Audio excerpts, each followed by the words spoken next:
Hello and welcome to Study with Sudhir, your digital classroom. I am TS Sudhir. I really wish I did not have to record this particular video.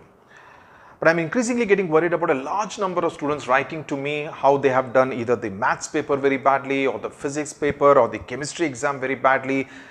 They ask me how much is the pass percentage, whether those 20 marks that they may get in the internals may actually help them to cross that 33% limit, whether it's necessary to score 33% out of 80. The fact that so many questions are coming actually point to the fact that they are very anxious, fearful. A few students writing to me expressing a lot of apprehension about how their parents would react, fearful about how their parents could actually react very badly.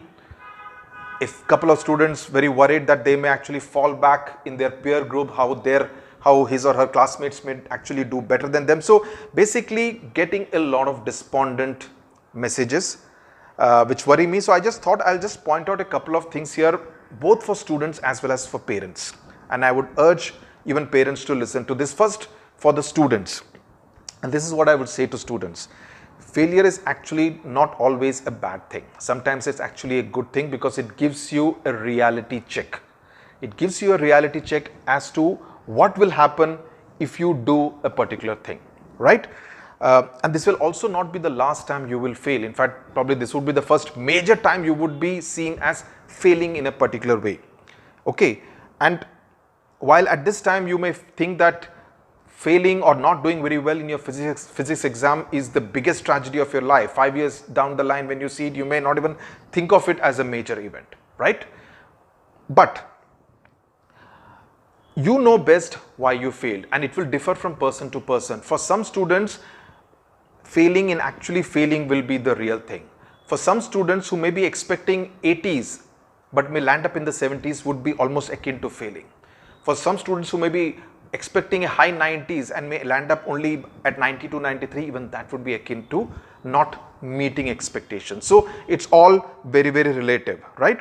So you need to analyze, did you fail because of lack of effort on your part, because of your tendency to take shortcuts in life, or trying to do jugaad, trying to do too much at the last time, or trying to do only a little bit at the last time, hoping that if from this 70% of the questions come, I will be safe. Did you do that kind of a selective kind of a studying, or whether you were not systematic enough through the year? Okay, so on the other hand, it could just be a case of some questions stumping you, taking you by surprise, you didn't know how to handle it, or you were careless in copying the question from the question paper to the answer sheet, making a silly calculation error, or maybe running short of time, not doing your time management very well.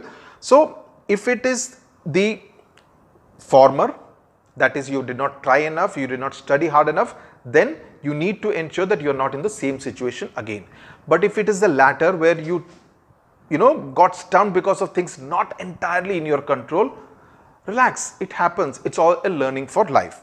Now, the second category, and I would want parents to listen to this very carefully.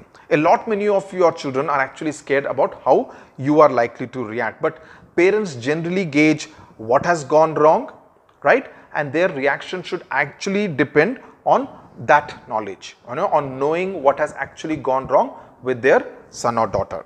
So what you need to do at this stage is to be more supportive of your son or daughter, that you understand how much this particular score meant to your son or daughter, to the child.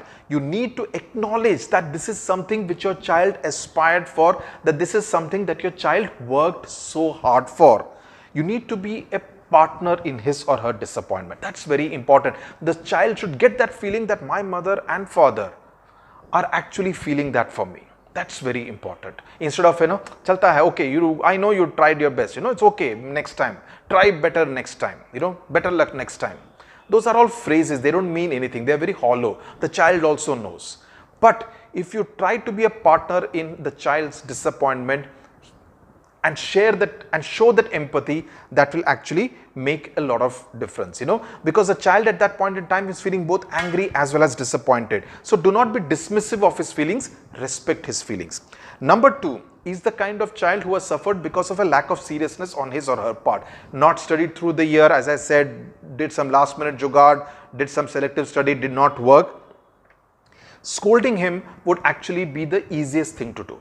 Scolding him or her will be the easiest thing to do.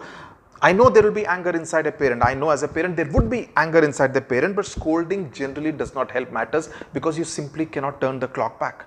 What you should instead try to do is to use this moment as an opportunity to make the child realize that he or she needs to learn how to be systematic, how to be more well organized, how to be less lazy, how to be more disciplined. All of us are kind of some shades of being lazy. So at least be less lazy in life and allow the child to identify. You don't identify for him or her. Allow the child to identify where he or she went wrong. This is very important because he or she is not looking for gyan at that point in time. It's very easy to give gyan. He or she does not want gyan. Allow the child to analyze for himself or herself where he or she went wrong.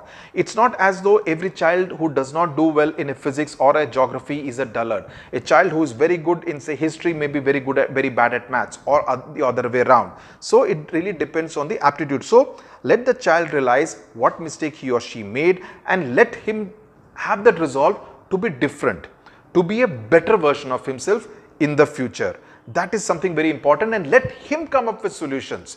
Let your son or daughter come up with solutions on how he or she will be different and a better version of himself in the future.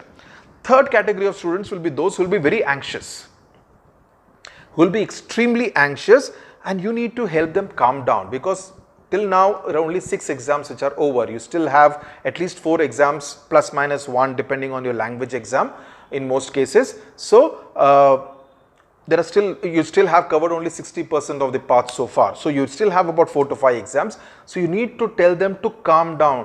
1 or 2 exams going bad does not mean the end of the road. You can still try and make up in the remaining 4, right? So you need to talk to them as a friend, be a partner in their academic yatra. Do not try to be an inspector telling them, "Arey, you have been sleeping too much, you have not been studying, look at your friends, they have all been studying all night, but you have been sleeping all night." No, that's not the way it works. Ensure that the negatives do not overpower the positives, that the positive feelings that you as a parent can actually infuse, because most children need a mentor. Now there are some brilliant teachers in our schools, but obviously when you're teaching a class of 35 to 40 students, it's not possible to be a mentor. Many of your students, children go to tuition centers, but again tuition centers I find they've also become overcrowded. There are at least half a dozen children in every tuition class, a 1-hour tuition class. So is it possible to be a mentor? I'm not talking about being a teacher teaching the syllabus. Can the teacher also be a mentor? That does not happen.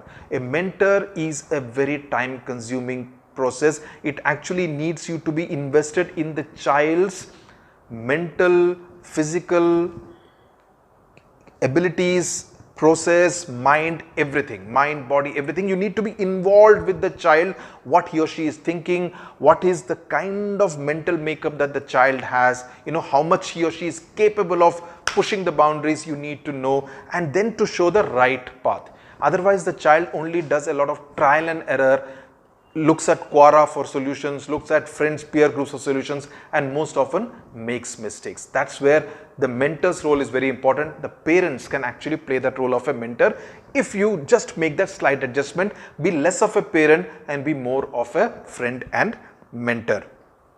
Also remember that marks, whatever marks you may get, whether you get in the high 90s or whether you get in the 70s or the 80s, they're just a part of life. It's much more important to be a more fulfilled human being. This is just the first exam, class 10. There are going to be many more exams in life. And the lessons that you learn from those exams, that are going to be much more important. Which is why I almost get a little irked when students keep asking me about the syllabus. Because life generally does not follow any syllabus. You understand? In life, you can't say that this has come out of syllabus. You understand what I'm trying to say? So, if you kind of get into the habit of dealing with stuff outside your syllabus, that will actually determine how successful you will be in life in general. Okay, so be positive at this stage in life. You still have a long path to go till the 30th of March, till the last examination that you will be writing, at least for the science students. Be positive, keep your chin up and work hard, stay focused. Thank you very much for watching.